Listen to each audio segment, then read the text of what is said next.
एका नैसर्गिक गुफेत असलेले हे शिवलिंग आणि हा 12ही महिने वाहणारा धबधबा म्हणजेच मार्लेश्वर हे तीर्थक्षेत्र रत्नागिरी जिल्ह्यातील संगमेश्वर तालुक्यात आहे आणि आम्ही आज निघालोय हे एक्सप्लोर करायला.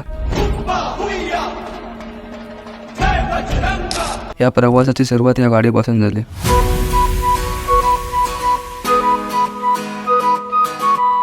हे देवस्थान देवरुखवरून 18 किलोमीटर अंतरावर आहे. ही लालपरी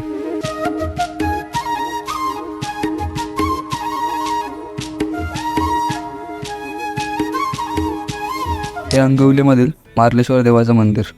हे मार्लेश्वरचं मंदिर अंगवली. नाही इथे होतं सगळं कार्यक्रम. ते मकर संक्रांती यात्रा होते काय आणि ह्या मार्लेश्वर मूळ देवस्थान आहे. यात्रा करते तत्पूर्वी ते मंडप घालणे, देवाला हळद लागणे, घाणा करणे कार्यक्रम इथे होतात. आणि हा माझा छोटा परिवार.